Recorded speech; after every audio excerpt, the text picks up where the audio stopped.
What's going on, everybody? BobbyFi with my man Eric Sheets Haber. We are doing you a PGA breakdown for this week. These are always weird ones for me, Sheets. Tell me sort of your overall thoughts about this kind of like tournament. It's a weird one because like you don't have like the top players in, right? I don't really know what the hell is going on. I mean, I feel a little bit lost on it. I think I might need a little help. Right. So again, for me, this is like the end of the like I did like a lot of different projection runs. I watched a lot of different videos. I listened to certain people. I made some notes or whatever, and I'm just kind of like this is like this some result of my process, right? So we're just gonna be going through like who I like, given ownership and whatever, and I'm gonna tell you guys I'm fading. And there's one little bit of little data that I'm going to share with you also, which I think is kind of interesting. So why don't we want to just start? I mean, there's not that. Let's just start, I guess, with everything 10K and above, I suppose. Yeah, go ahead, pull your screen up and let's jump on that. Oh, we're not on my screen up yet. Oh, sorry about that. No worries.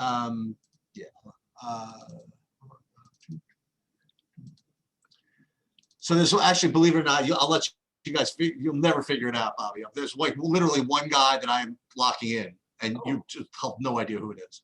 Okay, well, we'll see about that. So it's just I just can't. It's one of those things where just the projections, everything I'm looking at, just loves him, and he's like less than 10% owned, and that like never happens. So I'm just going to be forced to do it. And it's not a guy I'll play that often.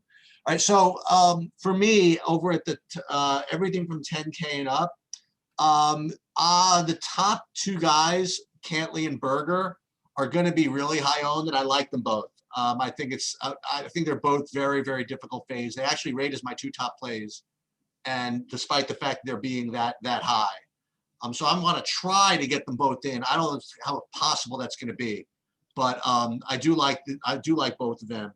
I guess if it'll help, I don't like Casey at all. I mean, I'm just kind of not getting to him. So with the 10K and up, that's just my take, is that I'm going to be playing, I'm going to try to get I'm going to have at least one of those two in all my lineups.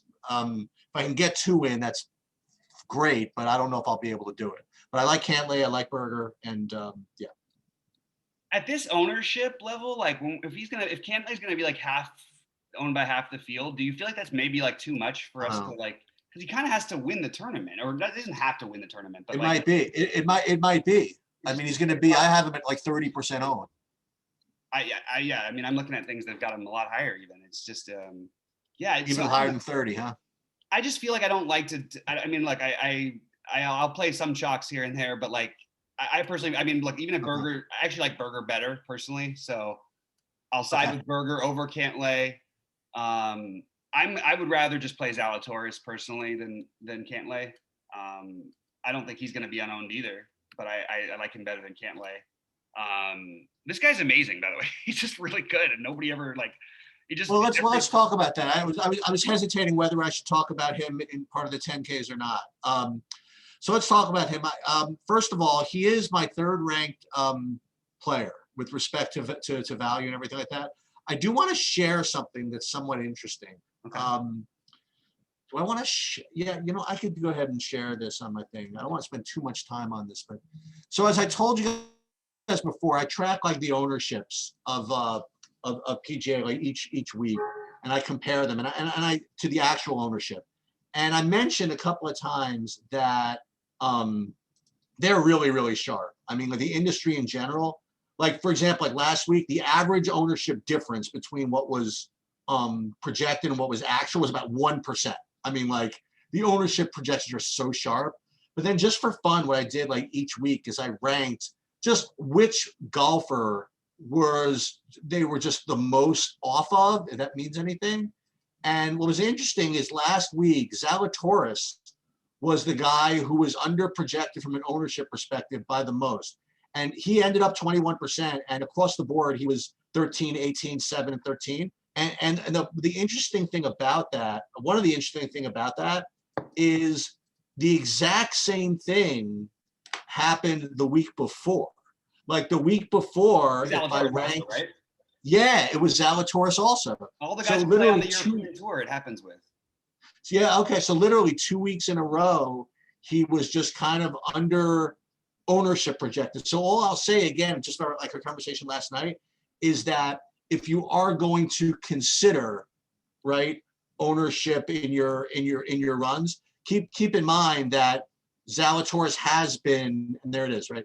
Zalatoris, remember we in also was the two guys, was the guy that's probably at more ownership than you think. Let's put it that way.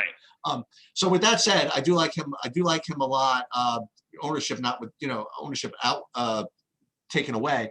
And then I guess what is somewhat interesting is I don't like anybody else in the 9K range at all. You mean a 10K plus range? I'm confused. What? No. Oh my God, I'm looking at. You know what sucks is that's what's confusing me. I'm looking at FanDuel. Oh. That's okay. where I'm totally confused. Okay, sorry about that, Sheets. I was like, where are these numbers coming from? Okay, yeah. So back. Zalatoris. Yeah. Everything I said still holds water.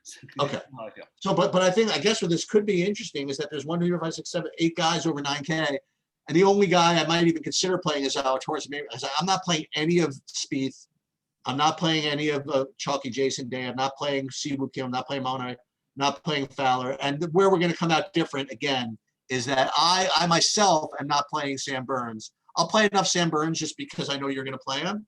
And so I'll play like a lineup or two, maybe, but he's just not, he's just not doing it for me this week. And Cam Davis, I'm not doing at high ownership either. So I guess that could be the interesting takeaway of the 9K range. I'm not playing pretty much anybody. Yeah. I mean, that is kind of interesting to not play that many, to keep that tight like that. Mild interest in the top 2 guys for me over here. Like I said, Cantlay and Casey. Love Berger is my favorite play, and I will play more Zalatoris than the other 2. But I agree with you about the ownership. Skipping Spieth. I've heard a couple people I respect golf wise talk about Jason Day. So I'm going to give him just a tiny, literally like a 10%. Sounds good to me. And I do like Siwoo. Siwoo and Molinari, I have mild interest in, but I'd rather play Sam Burns. So that's probably what I'm going to end up doing. And I'm not very much into anyone else either from the this thing. I don't mind Cam Davis, but I would prefer Sam Burns. Okay, now in the 8K range, and this is just me. This is not my range either this week. I have to say. You're gonna play. Yeah, we're getting there. So my favorite guys are just going to be, going to be too chalky. Like I like Cameron Tringali. He's going to be over 10%. I mean, I don't like playing him. My guy from last week, Matt Jones, I like him. He'll be over 10%. I guess being over 10% is not the end of the world, I suppose. Yeah, he's not. And then my next guy is Streelman. So all those guys are okay, but I think they're all going to be owned. I mean, Streelman might be 15, 20% owned. I don't know. I got these kind of hoodoos that I'm going to be playing instead. That's the best I can describe it. I'm not going to play Brendan Steele. I mean, I don't know. Maybe this is a mistake. I'm not getting any of this. I'm not going to play a share of Mickelson. I thought I was going to get up more of Harmon, but I'm just not. I don't know. You tell me. I mean, I have a lot of guys in this range. Partially, let's do it. Okay. All right. So I love Matt Jones. Ownership. These ownerships don't really bother me at all. I'll be overweight on most of these guys. Not most of these guys. The guys I mentioned. I love Matt Jones. I like Tringale a lot. I love Homa and Streelman. So Homa and Streelman are the ones I'll put the most of my ownership towards. I do like Norlander a little bit, but I'm probably not going to get too much of him. Again, a pretty popular play, but I love Homa. So Homa's actually the guy who I'll have the most ownership in this range, along with Matt Jones. Okay. And that's pretty much it. All right. So this is. You're not going to go back to Neesmith after his tournament. You're not going to go back to him. To who? Neesmith and Hahn at 8K even. These guys literally could have won the last tournament. Yeah. Han's the one guy he almost made it for me. Okay. So here's the seven. Again, this is true DFS, right? This is true transparency. So I'm just going to tell you what I'm doing. All right. So in the 7Ks, there's a guy that I just have who's like my fourth rated guy, who rates to be under 10%. And for me, that's enough. So we will be locking in, of course, Rory Sabatini. I knew you were going to say that, and I Really? just feel so weird about it. I feel Nice. so weird about it, but I have him well over the field also. Actually, yeah, go ahead. So there's Rory Sabatini. The next guy I have is actually a little too, might be too chalky, but just he is my 5th ranked guy. It's a guy who's not been so kind to me, but is Joel Damon. I have him probably over 10% also. He might be, but I like him. Then I have a 3% guy, maybe, and that's Adam Long. Mm-hmm. And then I have another, maybe making a little more ownership is Michael Thompson. And I'm not playing all these in the same lineups because what I'm going to be able to do is get my expensive guys in. Yeah. And then I do have like 5 more, so 6 more. So I'm going to roll them off to you guys. Guy who I kind of like trashed a couple of times when people wanted to play him, but I can't deny Charlie Hoffman at 7,300. Okay. Michael Thompson, I put in already 7,200. A guy who might get a little, Varner will get some ownership, but I like him. Then there's Nick Taylor. 3 more actually. Scott Piercy, Bo Hogg, and maybe a little chalky Doug Gim. So, for as boring as I gave you guys nothing in the 8K, 9K. And this is where I'm going. And it's actually a coincidence for me, like a fortunate coincidence that I like the 7K guys and I like the 9 and the 10K guys. You know what I mean? So it's not like, oh God, I like the 8Ks and the 7Ks. I actually happen to like the 7Ks and the 10Ks. So they are going to kind of fit well together in my life. So that's where I'm at, and that's the true story. All right. Interesting. But by the way, one guy I'm not playing, who's going to be really popular in this range, is going to be Peter Malnati. Yeah. Okay. I'm fine with skipping Malnati. We have some of the same guys, some different ones. I like Doug Gim and Scott Stallings a ton. Those are, I think, my highest owned guys in this range. Are you planning to leave like a lot on the table? No. I'm just wondering because the pricing works out kind of funny. No, because I told you, because I'm trying to get Kalian Berger. Yeah. Okay. And I can't even do it. I can't even do it with these guys. You know what I mean? I got to even go lower. Yeah, I wish. So that's why I'm going to probably end up playing like maybe Zalatoris or somebody like that. Yeah, I like your Charlie Hoffman idea. Like you said. I don't think people are going to go to Charlie Hoffman at all, and Adam Long. So I can get behind that just from your suggestion. Same thing with Bo Hogg. I've actually heard that a couple times this week. But oh, really? Okay. Stallings, Damon, Gim are my favorites, and Nick Taylor I also like a little bit as well. That's pretty much it for me on the 7Ks. Oh, Michael Thompson, I'm okay with Michael Thompson. I actually hadn't thought about him that much, but I do think that he's kind of interesting. Okay. Under 7Ks, I got 2. Yeah, I got 2 under 7Ks for you guys. I got one guy who we've played before. He's less than 5%. So he's gonna probably have to play him in some. Is Adam Schenk. And the other guy I have is Denny McCarthy. So gotcha. Adam Schenk and Denny McCarthy are going to be my exposures under the 7K. Yeah, I have McCarthy also. Okay. I do want to mention there was 2 guys exactly at 7K that I skipped, Vegas and Sam Ryder, who I'll have some interest in. Oh, okay. I'm going to go back and just torture myself again with Patrick Rogers. One day this guy's going to make me a fortune. And then the other guy I like a little bit, and it's interesting that his projection is like so beyond. It's like one of the worst I've ever seen for anybody. It's Tyler Duncan, but Tyler Duncan and Chase Seifert were 2 guys who I was going to keep an eye on, just literally because a friend who knows more about golf than I do was telling me about them. So right now I have them at in my build, but I don't know that, or in my whatever. Assigning ownership, but I don't know how much I'm really going to end up with them. So, all right. So to reiterate, you've got a pretty tight. It's pretty clear what you're doing. It's going to be a pretty tight core. It seems like that's pretty good stuff. All right. And like you said, I'm going to need.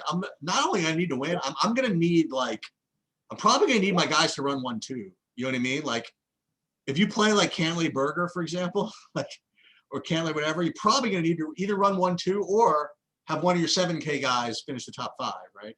Right. Or maybe not. I don't know. We'll see. We're gonna find out. We'll see what happens. No reason these 7K guys can't win the tournament. All right, so let's talk about that then. So let's go. Let's say anybody. So let's have fun. How about anybody from? So like maybe you'll slip in. I'll put Zalatoris in the player pool for you with this one. So 9K and up to win the tournament. 9K and up to win the tournament. Let me see. I'm sorry. I'm just gonna go back to my ownerships. I will go with Berger. Pretty obvious, pretty basic one. Okay, so you can go with Berger, and I'm gonna go with a huge surprise. I'm gonna go with Patrick Cantley as the shock winner of the tournament. Well, we really went off the board there, Sheets. Yeah, I know. I actually Dude, can I tell you something? Like when I was growing up, and I would like even be at the racetrack, whatever, and I would like never bet the favorite. Like when I would bet the favorite, like my friends would like get mad at me. They're like, and I'm like, well, but you know what? Like based on this other project we're working on, considering like never have ever taken the top guy in a golf slate, and now that I'm like basically announcing I'm like locking him in. I mean, that should tell you guys something. Yeah, that's true. Actually, that's a good point. I don't know what it actually is going to tell you, maybe except for the fact that I'm going to lose all my money this week. But we'll see what it means. All right. So what are we doing next for the 8K? I mean, I just want to say, okay, that's something that we introduced is this field is just not strong. You know what I mean? Like this field does not have, Dustin Johnson is out, and probably he would have been a freaking lock too if he was in this. So I mean, Patrick Cantley and Daniel Berger. I mean, these guys are really, really good. You know what I mean? And not that these other guys are slouches, but I don't know. I think that Cantley is is legit 11-3. Anyway, okay, so let's go. Have to be 8K or higher to finish top 5. 8K or higher, top 5. That's kind of rough. But... No, I've got a guy. I've got Homa. Homa's my guy this week. I really like him. You know what? Since I hated on this whole range, I'll give you guys 2. I'll go. Oh God, can this guy really finish top 5? No. I was about to say Cameron Trindale, but he's not doing it. I'll go Kevin Streelman. Okay, I like that. I mean, he's another one I have a ton of ownership in. And he'll be chalky, by the way. Yeah, that's fine. How about now under 8K to finish top 10? You know who I'm taking on. You're gonna take Rory. Rory Sabatini. I will take Scott Stallings. Sounds good. And under 7K to make the cut. Under 7K to make the cut. I'm gonna look. This is not the guy who I actually think is the most likely to make the cut, but I'm gonna just take my guy just because I hope one of these days he proves me right about him, and that's Patrick Rogers. Well, my guy is actually, I think, a very decent chance to make the cut. He's doesn't have a really good chance to do much of anything else. I should say. So Adam Shank's usually pretty solid enough. So I'm gonna take. I'll take him to make the cut. I like it. I should have taken Burns, by the way, as my other pick before. You should take Burns to win. I should always take Burns to win. I actually think Burns has got a great chance to win. I mean, you just said all that thing about all these other guys. I mean, Sam Burns is playing as well as anybody. I wonder if you could take Burns in a head-to-head against like Jordan Spieth. Yeah, you should. I mean, I like Burns. I think Burns will have a better tournament than Jordan Spieth there. I said, although when Spieth gets hot, he just gets really hot. No, this is the ultimate, and this is the ultimate anti-Sheets play. I mean, like coming off the big ceiling. Will you use all your money up Sheets? Give yourself no chance to win? What? I'm just teasing with you because you used all your salary, which you never do. Yeah, that's right. No chance to win because everybody's going to have the Sabatini, Shank, Long, Thompson quadruple. That's funny. All right, guys. Hey, thanks for tuning in with us. Hopefully this was helpful for the PGA. We will be back. We'll be back live 6 Eastern Wednesday if you're watching this Wednesday. And yeah, we look forward to seeing you guys hopefully at the top of the leaderboards. All right, do me a favor.